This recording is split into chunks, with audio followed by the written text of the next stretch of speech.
خوش آمدید۔ آج ہم ایک سائبر حملے کی گہرائی میں بات کریں گے جو پچھلے سال مئی 2024 میں سامنے آیا تھا۔ یہ کوئی معمولی حملہ نہیں تھا۔ یہ ایک جعلی زوم انسٹالر سے شروع ہوا جو دیکھنے میں بالکل اصلی لگتا تھا، اور اس کا انجام ہوا بلیک سوٹ نامی ایک خطرناک رینسم ویئر پر۔ جی بالکل۔ اس سارے واقعے کی جو تفصیلات ہیں وہ ہمیں ملی ہیں دی DFIR رپورٹ کی ایک بہت تفصیلی فورینزک تحقیق سے۔ یہ لوگ حقیقی سائبر حملوں کا تجزیہ کرتے ہیں۔ ہاں، ان کی رپورٹس کافی معلوماتی ہوتی ہیں۔ تو آج ہمارا مقصد کیا ہے؟ ہم اس حملے کی پوری کہانی سمجھنے کی کوشش کریں گے۔ مطلب حملہ آور اندر کیسے آئے، انہوں نے کون سے اوزار، کون سے ہتھ کنڈے استعمال کیے، کتنے عرصے تک وہ نیٹ ورک میں چھپے رہے، اور آخر میں نقصان کیا پہنچایا۔ چلیں شروع کرتے ہیں یہ ڈیجیٹل جاسوسی۔ بالکل، اور یہ کیس اسٹڈی خاص طور پر اہم ہے کیونکہ یہ دکھاتا ہے کہ حملہ آور کتنے شاطر ہو سکتے ہیں۔ وہ ہماری روزمرہ کی چیزیں جیسے زوم جو ہم سب استعمال کرتے ہیں، انہیں اپنے مقاصد کے لیے استعمال کر سکتے ہیں۔ اس سے ان کی آپ کہیں منصوبہ بندی اور ٹیکنیکس کی گہرائی کا اندازہ ہوتا ہے۔ تو یہ سب شروع کیسے ہوا؟ پہلا قدم کیا تھا ان کا؟ شروعات ہوئی ایک دھوکے سے۔ انہوں نے ایک جعلی ویب سائٹ بنائی، بالکل زوم کی آفیشیل ویب سائٹ جیسی ہو بہو۔ اچھا۔ جی، اس کا پتہ تھا zoommanager.com۔ جب کسی صارف نے وہاں سے زوم ڈاؤن لوڈ کرنے کی کوشش کی تو اصلی زوم کے بجائے ایک مشکوک فائل ڈاؤن لوڈ ہوئی، zoom v2.004.exe۔ اچھا، تو یہ فائل دیکھنے میں تو ایک انسٹالر ہی لگ رہی ہوگی۔ جی ہاں، بالکل۔ یہ فائل انو سیٹ اپ سے بنی تھی جو ونڈوز انسٹالرز بنانے کا ایک عام لیگل ٹول ہے، لیکن دراصل یہ ایک D3FHK لوڈر تھا، مطلب ایک ڈاؤن لوڈر۔ D3FHK لوڈر، یہ کیسا نام ہے؟ ہاں جی، یہ پاسکل میں لکھا ایک ڈاؤن لوڈر تھا۔ اس کا کام تھا مزید خطرناک چیزیں انٹرنیٹ سے لانا۔ دلچسپ بات یہ تھی کہ اس کے کوڈ میں ون ڈرائیو، ٹیلی گرام، اسٹیم جیسی سروسز کے حوالے بھی تھے، شاید ٹریفک چھپانے کے لیے یا مستقبل کے منصوبوں کے لیے۔ اور اس لوڈر نے فوراً کیا کیا سسٹم پر آتے ہی؟ اس نے دو کام کیے۔ پہلا، ایک بیچ اسکرپٹ چلایا 21.cmd۔ اس نے کیا کیا کہ جس فولڈر میں یہ خود تھا اسے ونڈوز ڈیفینڈر کی سکیننگ سے خارج کر دیا۔ مطلب ڈیفینڈر کو بولا ادھر مت دیکھنا۔ اوہ، چالاکی۔ جی، اور دوسرا کام، اسی فولڈر کو attrib+s+h کمانڈ سے سسٹم فائل بنا کر چھپا دیا تاکہ عام صارف کو نظر ہی نہ آئے، یعنی آتے ہی اپنی موجودگی چھپائی۔ یہ تو واقعی کافی ہوشیاری ہے۔ خود کو چھپانے کے بعد اگلا قدم؟ اس کے بعد لوڈر نے اسٹیم کمیونٹی کے ایک پیج سے رابطہ کیا۔ اسٹیم گیمنگ پلیٹ فارم، اس کا یہاں کیا کام؟ جی، یہی تو چالاکی ہے۔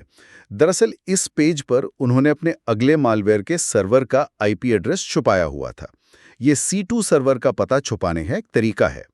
پھر انو سیٹ اپ کے ایک حصے idp.dll کو استعمال کرتے ہوئے اس IP سے دو اور زپ فائلیں ڈاؤن لوڈ کی گئیں۔ اچھا۔ اور ان ڈاؤن لوڈز کے دوران جو یوزر ایجنٹ استعمال ہوا نا، وہ بہت منفرد تھا۔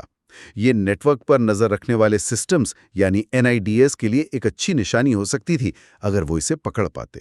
تو اب دو نئی زپ فائلیں آ گئیں، ان میں کیا تھا؟ کیا یہ اصل حملہ آور تھے؟ ان کو کھولنے کے لیے ایک اور بیچ اسکرپٹ چلا 4554.cmd۔ اس نے دو پروگرام چلائے۔ پہلا پروگرام تھا 1522.exe، اور حیرت کی بات یہ ہے کہ یہ اصلی بالکل صاف ستھرا زوم انسٹالر تھا۔ اصلی زوم انسٹالر؟ یہ کیوں؟ مطلب یہ تو عجیب بات ہے۔ جی، یہ شاید صارف کو مطمئن رکھنے کے لیے تھا۔ دیکھیں، صارف نے زوم ڈاؤن لوڈ کیا، زوم انسٹال ہو گیا، اسے لگے گا سب ٹھیک ہے، اسے شک نہیں ہوگا کہ پیچھے کچھ اور گڑبڑ چل رہی ہے۔ ایک طرح کا دھوکہ۔ سمجھ گئی۔ اور دوسری زپ فائل؟ یقیناً اصل خطرہ اسی میں ہوگا۔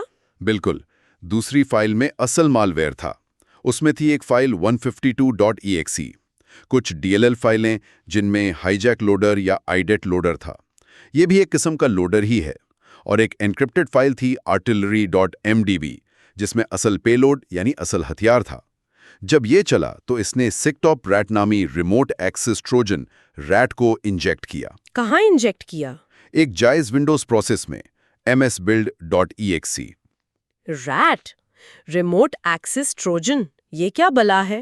ریٹ مطلب ایک ایسا مالویئر جو حملہ آور کو متاثرہ کمپیوٹر پر مکمل ریموٹ کنٹرول دے دیتا ہے. سمجھیں جیسے وہ خود اس کمپیوٹر کے سامنے بیٹھا ہے. تو یہ سیکٹاپ ریٹ انجیکٹ ہونے کے بعد msbuild.exe جو کہ ایک جائز مائکروسافٹ ٹول ہے جسے غلط استعمال کیا گیا نے پیسٹ بن ویب سائٹ سے رابطہ کیا. پیسٹ بن؟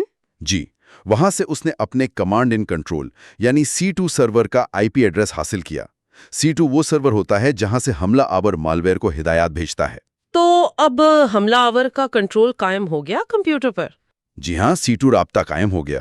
لیکن یہاں ایک بہت ہی آپ کہیں حیران کن بات ہوئی. رابطہ قائم ہونے کے بعد پورے 8 دن تک کوئی سرگرمی نہیں ہوئی. مکمل خاموشی. 8 دن؟ یہ تو بہت لمبا عرصہ ہے. کیا وہ بھول گئے تھے یا یہ کسی منصوبے کا حصہ تھا؟ اسے سائبر سیکیورٹی کی زبان میں ڈویل ٹائم کہتے ہیں. وہ وقت جو حملہ آور سسٹم میں داخل ہونے کے بعد لیکن اصل کارروائی شروع کرنے سے پہلے گزارتا ہے. یہ خاموشی شاید جان بوجھ کر تھی تاکہ وہ پکڑے نہ جائیں، یا شاید وہ کسی خاص موقع کا یا مزید ہدایات کا انتظار کر رہے تھے. لیکن یہ 8 دن تو دفاع کرنے والوں کے لیے ایک موقع تھے. بالکل. اگر مناسب نگرانی ہو رہی ہوتی تو ان 8 دنوں میں اس طرح اندازی کا پتہ لگایا جا سکتا تھا. 8 دن کی اس پراسرار خاموشی کے بعد آخرکار کیا ہوا؟ 9ویں دن اچانک ہلچل شروع ہوئی. سیکٹاپریٹ نے ایک نیا کمانڈ شیل کھولا اور ونڈوز کی ایک اور یوٹیلیٹی regs svr32.exe کا استعمال کیا. اسے ایک نئی DLL فائل چلائی 2905.dll. جب میموری کا تجزیہ کیا گیا تو پتہ چلا کہ یہ file Brute Ratel C4 framework کا پے لوڈ تھا. اسے بیجر بھی کہتے ہیں. Brute Ratel? یہ کیا چیز ہے؟ آپ نے پہلے کوبلٹ اسٹرائک کا بھی ذکر کیا تھا. یہ کیا ہے؟ بروٹ ریٹل اور کوبلٹ اسٹرائک یہ دونوں بہت جدید اور طاقتور ٹولز ہیں. اصل میں تو یہ سیکیورٹی ٹیسٹنگ کے لیے بنے تھے تاکہ کمپنیاں اپنی سیکیورٹی جانچ سکیں. لیکن اب حملہ آور انہیں بڑے پیمانے پر غلط استعمال کرتے ہیں. یہ انہیں سسٹم پر کنٹرول رکھنے، معلومات اکٹھی کرنے اور نیٹ ورک میں پھیلنے میں مدد دیتے ہیں. اچھا، تو بروٹ ریٹل نے کیا معلومات اکٹھی کی؟ اس نے آتے ہی سسٹم کا جائزہ لینا شروع کیا. کئی ونڈوز کمانڈز چلائی، جیسے کمپیوٹر کا نام کیا ہے، یہ کس ڈومین کا حصہ ہے، اس صارف کے کیا اختیارات ہیں. مطلب ایک طرح سے نقشہ بنایا پورے ماحول کا. اور پھر؟ اور اس کے فوراً بعد اسی بروٹ ریٹل نے ایک اور مشہور ٹول کوبالٹ اسٹرائک کا بیکن چلایا. فائل کا نام تھا run32.exe. ایک اور ٹول؟ یعنی اب بروٹ ریٹل اور کوبالٹ اسٹرائک دونوں سسٹم پر تھے بے وقت؟ جی ہاں. کوبالٹ اسٹرائک بیکن نے خود کو ایک اور جائز پروسیس DLSS host.exe میں چھپا لیا اور پھر ایک بہت خطرناک کام کرنے کی کوشش کی. وہ کیا؟ اس نے LSSS پروسیس کی میموری تک رسائی حاصل کرنے کی کوشش کی. LSSS ونڈوز کا وہ حصہ ہے جہاں صارفین کے پاس ورڈز اور دوسری حساس معلومات یعنی کریڈینشلز عارضی طور پر محفوظ ہوتی ہیں. اوہ، یعنی پاس ورڈ چرانے کی کوشش؟ بالکل. اسے کریڈینشل ڈمپنگ کہتے ہیں. شواہد سے یہ بھی لگتا ہے کہ انہوں نے روبیس نامی ایک اور ٹول بھی استعمال کرنے کی کوشش کی. یہ خاص طور پر ونڈوز نیٹ ورک کے پاس ورڈز چرانے میں استعمال ہوتا ہے. باپ رے! تو اب ان کے پاس نہ صرف سسٹم کا کنٹرول تھا بلکہ شاید پاس ورڈز بھی آ گئے تھے. اس کے بعد تو وہ نیٹ ورک میں کہیں بھی جا سکتے ہوں گے. جی بالکل. اور انہوں نے ایسا ہی کیا. نیٹ ورک میں پھیلنے کے لیے انہوں نے بنیادی طور پر کوبالٹ اسٹرائک کا ایک فیچر استعمال کیا جسے جمپ PS exec PSSH کہتے ہیں. آسان الفاظ میں انہوں نے پاور شیل اور PS exec کا استعمال کیا. PS exec مائکروسافٹ کا اپنا ریموٹ کمانڈ ٹول ہے. اس کے ذریعے انہوں نے تیزی سے نیٹ ورک کے دوسرے کمپیوٹرز پر کوبالٹ اسٹرائک پھیلا دیا. کن کمپیوٹرز پر؟ کئی سسٹمز پر، بشمول ایک بہت اہم سرور جسے ڈومین کنٹرولر کہتے ہیں. یعنی ایک کمپیوٹر سے دوسرے پر چھلانگ لگاتے گئے. جی ہاں. اور ایک اور بہت اہم ٹیکنیک استعمال کی. انہوں نے QDOR نامی ایک کسٹم پراکسی ٹول استعمال کیا. یہ خاص ان کا اپنا بنایا ہوا یا حاصل کیا ہوا ٹول لگتا ہے. یہ ٹول انہوں نے ایک ڈومین کنٹرولر اور ایک بیک اپ سرور پر ڈالا. نام رکھا svhost.exe جو کہ جائز svch host.exe سے ملتا جلتا ہے دھوکہ دینے کے لیے، اور اسے WMIC کمانڈ سے چلایا. QDOR proxy tool? اس نے کیا کیا؟ QDOR نے ایک خفیہ سرنگ، ایک ٹنل بنا دی. خفیہ سرنگ کس لیے؟ اس سرنگ کے ذریعے حملہ آور اپنے باہر کے سرور سے آر ڈی پی ٹریفک کو براہ راست ان اندرونی کمپیوٹرز تک بھیج سکتے تھے۔ آر ڈی پی یعنی ریموٹ ڈیسک ٹاپ، جس سے آپ کسی کمپیوٹر کو دور سے چلا سکتے ہیں۔ اچھا، تو وہ باہر سے اندر آر ڈی پی کر پا رہے تھے؟ جی، عام طور پر یہ ممکن نہیں ہوتا یا بلاک ہوتا ہے، لیکن کیو ڈور نے انہیں یہ صلاحیت دے دی۔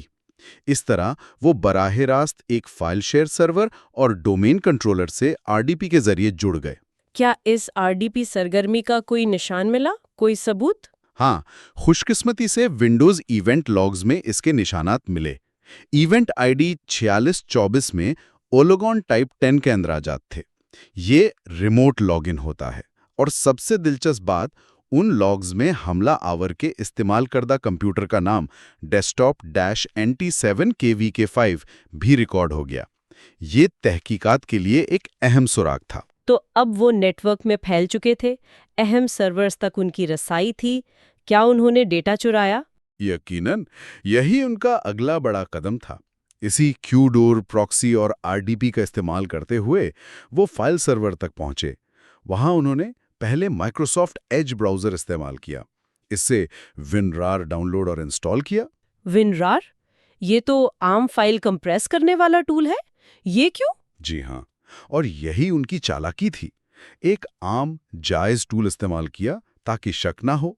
پھر WinRAR سے انہوں نے فائل سرور پر موجود مخصوص فولڈرز جہاں اہم ڈیٹا تھا، رپورٹ میں G.redacted لکھا ہے، ان سب کو ایک بڑی RAR فائل میں کمپریس کیا۔ اور پھر اس کمپریسڈ فائل کا کیا کیا؟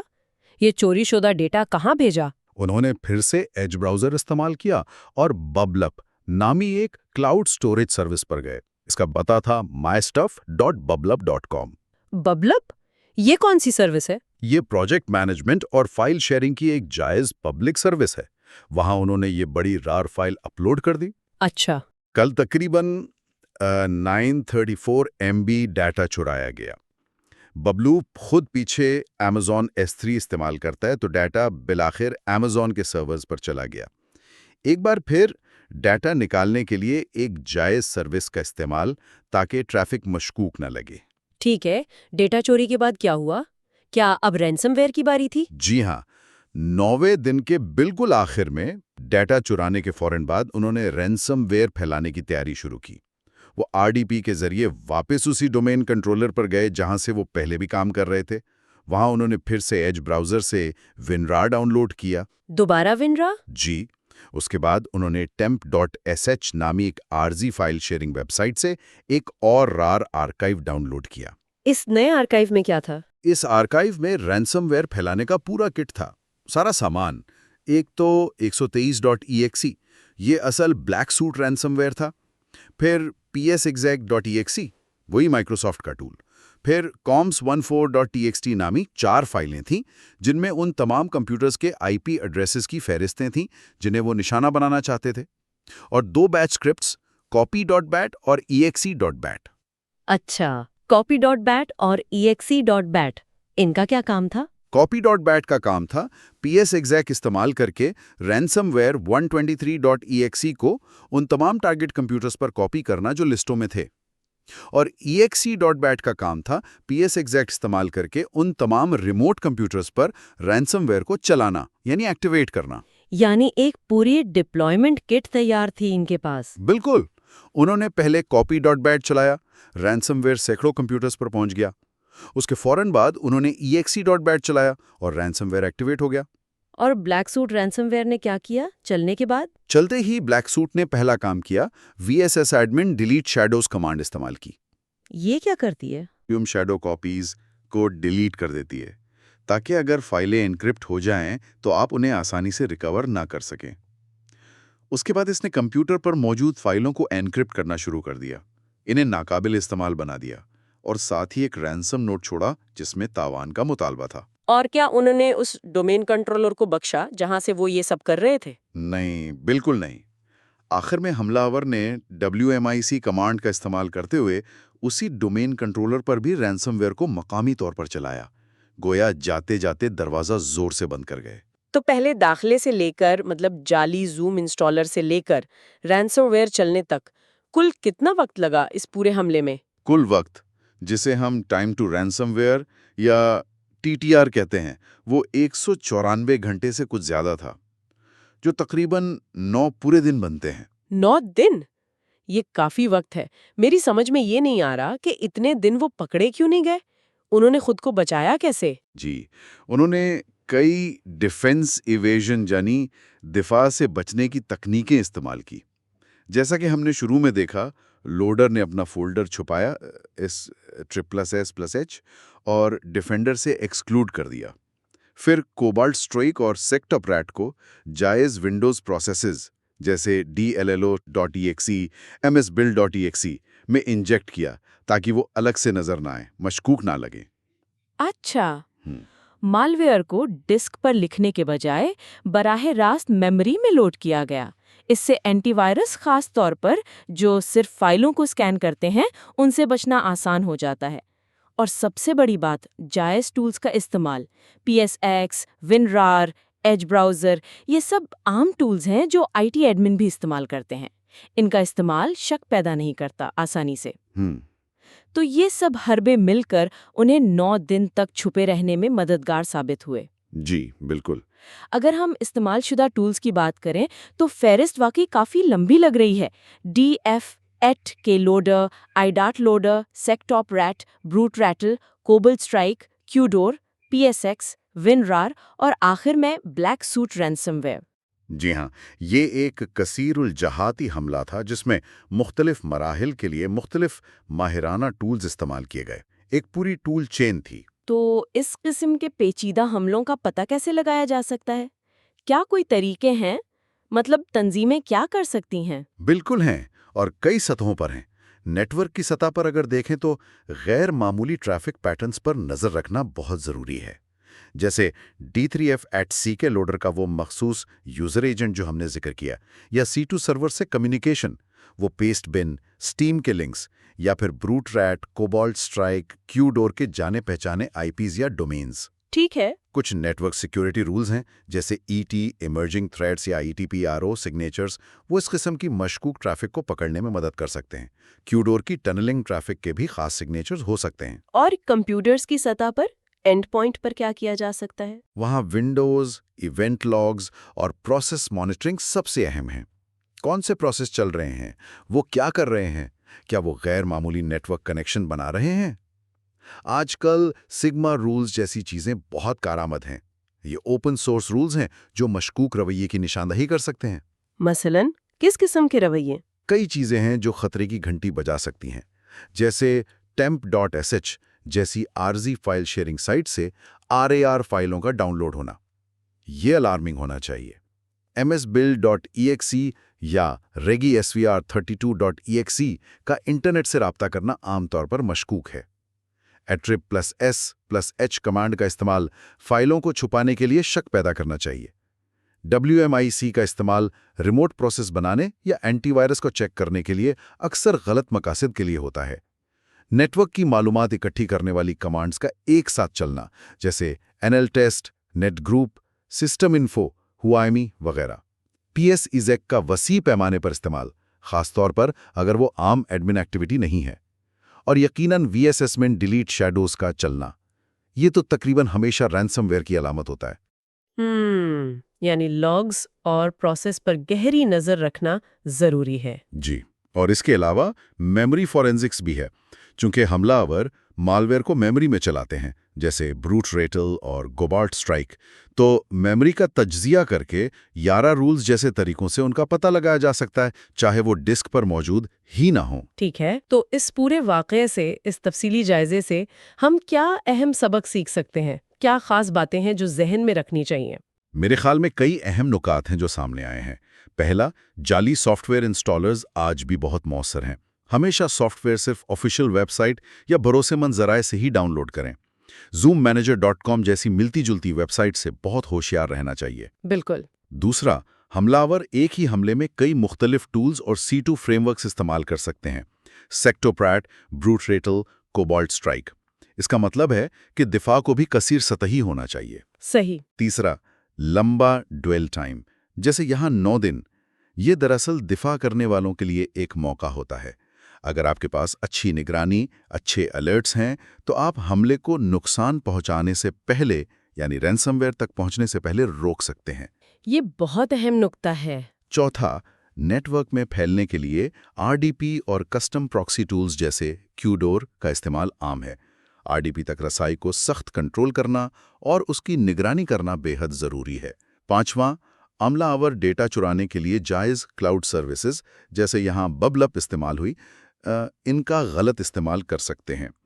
تو کمپنی سے باہر جانے والی ٹریفک، خاص طور پر بڑی فائل اپلوڈز پر نظر رکھنا اہم ہے۔ اور چھٹا، رینسم ویئر پھیلانے کے لیے اکثر جائز انتظامی ٹولز جیسے PS exec استعمال کیے جاتے ہیں۔ ان طاقتور ٹولز کے استعمال پر سخت کنٹرول اور ان کا آڈٹ ہونا چاہیے۔ پتہ ہونا چاہیے کہ کون کب اور کیوں انہیں استعمال کر رہا ہے۔ یہ بات واقعی بہت پریشان کن ہے کہ حملہ آور اتنے زیادہ جائز نظر آنے والے ٹولز اور سروسز استعمال کر رہے ہیں۔ آپ نے گنوائے، زوم کا جعلی version, OneRAR، Edge browser, PS exec، bubble up جیسی سروس۔ اس سے تو دفاع کرنا بہت مشکل ہو جاتا ہے۔ بالکل، یہ ظاہر کرتا ہے کہ صرف جانی پہچانی بری چیزوں یعنی نون بیڈ سگنیچرز کو بلاک کرنا کافی نہیں ہے۔ آپ کو رویے پر نظر رکھنی ہوگی، بیہیویئر انالیسس کرنا ہوگا۔ ایک جائز ٹول جب غلط طریقے سے یا غلط وقت پر استعمال ہو رہا ہو تو وہ بھی خطرے کی نشانی ہو سکتا ہے۔ ایک اور چیز جو اس رپورٹ میں تھی وہ Tyke.io جیسے API گیٹ ویز کا C2 کے لیے استعمال تھا۔ یہ بھی ایک نیا رجحان ہے۔ حملہ آور اپنی ٹریفک چھپانے کے لیے جائز ویب سروسز کا سہارا لے رہے ہیں۔ تو آخر میں اپنے سامعین کے لیے ایک سوچ چھوڑ جاتے ہیں۔ جب زوم جیسی ایپ، WinRAR جیسا عام سا یوٹیلیٹی ٹول، ببل ایپ جیسی کلاؤڈ سروس، یہ سب ایک حملے کا حصہ بن سکتے ہیں، تو ہم مطلب افراد اور تنظیمیں اپنی ڈیجیٹل سیکیورٹی کی عادتوں اور دفاعی حکمت عملیوں کو کیسے بہتر بنا سکتے ہیں؟ خاص طور پر جب حملہ آور جائز نظر آنے والے راستے، جائز انفراسٹرکچر استعمال کر رہے ہوں، تو ہم کیسے یقین کر سکتے ہیں کہ اگلا سافٹ ویئر اپ ڈیٹ یا جسے ہم ضروری ٹول سمجھ رہے ہیں وہ ہمارے لیے ایک پھندا ثابت نہیں ہوگا؟ یہ ایک مشکل سوال ہے اور اس پر غور کرنا بہت ضروری ہے۔ آج کے اس تفصیلی جائزے کا وقت یہیں ختم ہوا۔ ہم نے دیکھا کہ کس طرح ایک معصوم نظر آنے والے جعلی زوم انسٹالر نے ایک انتہائی پیچیدہ اور تباہ کن حملے کا آغاز کیا، جو بالآخر بلیک سوٹ رینسم ویئر پر ختم ہوا۔ امید ہے اس کیس سٹڈی سے سائبر خطرات کی بدلتی ہوئی نوعیت اور مضبوط دفاعی اقدامات کی اہمیت واضح ہوئی ہوگی۔ اگر آپ مزید تکنیکی تفصیلات جاننا چاہتے ہیں یا انڈیکیٹرز آف کمپرومائز یعنی IOCs دیکھنا چاہتے ہیں تو دی DFIR رپورٹ کی اصل رپورٹ ضرور دیکھیں۔ لنک ہم شو نوٹس میں دے دیں گے۔ سننے کا بہت شکریہ۔ اگلی بار تک محفوظ رہیں۔